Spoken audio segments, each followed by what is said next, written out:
अज्ञात लेखक। निकिता फिलोसॉफी में पीएचडी कर रही थी। उसे किताबें पढ़ने का इतना शौक था कि वो किताबों और कहानियों में ही अपनी दुनिया ढूंढती थी। निकिता जब ग्रेजुएशन में थी तो उसने एक किताब पढ़ी थी, वर्ड्स नॉट सेड। तब से ही उसे उस राइटर से एक अटैचमेंट सी हो गई थी। उसने राइटर का नाम पता करने की बहुत कोशिश की पर कुछ पता ही नहीं चला। एक दिन वो अपनी फ्रेंड से कहती है, कितने दिन हो गए, आज तक मैं उस राइटर के बारे में कुछ पता नहीं लगा सकी।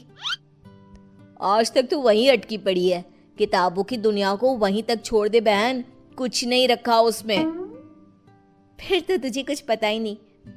उनकी हर ईयर एक बुक आती ही है जिसकी सिर्फ 20 कॉपीज ही बनती है और मैं सारी कॉपीज खरीद लेती हूँ। चल तुझे दिखाती हूँ। निकिता प्रिया को स्टोर रूम में लेकर जाती है। रूम बिल्कुल ठंडा।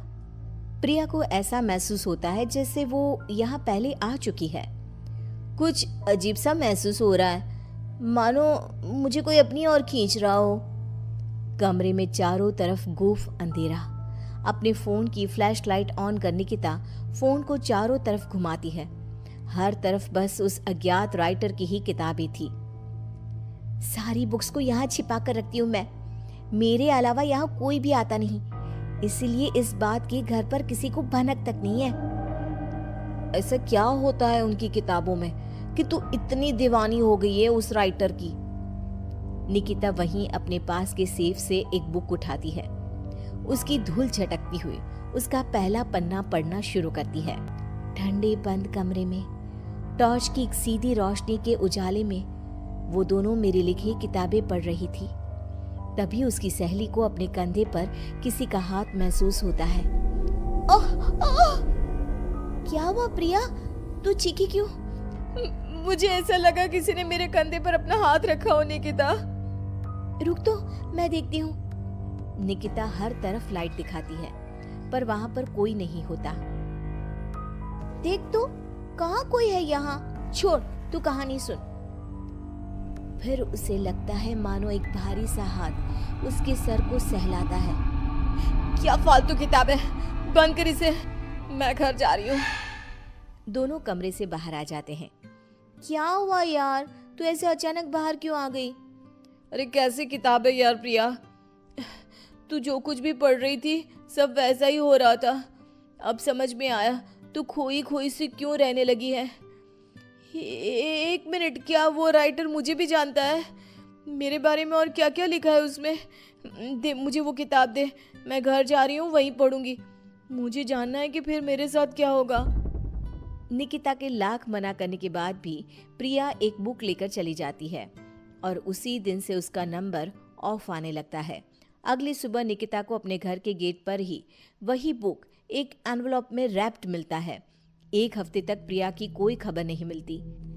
निकिता किताब का पन्ना पलटती है जहां प्रिया के गायब होने के बाद टू बी कंटिन्यूड लिखा था। अब मैं नेक्स्ट पार्ट का वेट नहीं कर सकती। प्रिया मेरे कारण ही गुमशुदा हुई है, पर मैं क्या करूं? निकिता एनवलप में आए बुक को खोलती है जिसमें एक एड्रेस होता है, एक ऐसी जगह जिसका नाम गूगल पर भी मौजूद नहीं था। पर निकिता बस पकड़कर निकल पड़ती है। पालनखेत, पालनखेत। ये तो वही जगह है। मंजिल ने राही को ढूंढ ही लिया। निकिता जैसे ही बस से उतरती है, बस गायब हो जाती है। लगता है ये बस मुझे यहाँ लाने के लिए ही आई थी। निकिता रोड से जंगल की ओर बढ़ती है। अंदर चलते हुए उसे एक खंडर दिखता है जिसके अंदर वो जाती है। अंदर उसे एक लड़का डायरी लिखते हुए दिखता है। अरे आ गई आप, आइए आइए। आप ही है वो राइटर? मुझे बताइए कहाँ है प्रिया? वहां देखो। निकिता देखती है कि दीवार पर प्रिया की तस्वीर लगी हुई है जिस पर हार चढ़ा हुआ है। प्रिया की फोटो के साथ वहां कई और लोगों की तस्वीरें भी थी। ये सब क्या है? मेरी कलम श्रापित है, मैं ना भी चाहूं तो भी ये चलेगी। जिस किसी का जिक्र ये करती है उसे मार कर ही दम लेती है। ये सिलसिला शुरू हुआ था जब मैं 16 साल का था। एक नदी के किनारे मुझे ये पेन मिली। मैं इसे अपने कबर्ड में रख कर भूल गया। फिर एक दिन अचानक कबर्ड से लाल रोशनी आई मैंने उसे खोला तो पैंग चमक रही थी और इसने लिखी मौत की दास्तां। मेरा सब कुछ इसने छीन लिया, सब कुछ। मैंने उसे खत्म करना चाहा, पर नाकाम रहा। मैं सब कुछ छोड़कर जंगल में रहने लगा, पर यह तब भी नहीं रुकी। तो इसे रोकेगा कौन? तुम नहीं मरी। बाकी जिस किसी का भी इसने जिक्र किया, उसको इसने निगल लिया।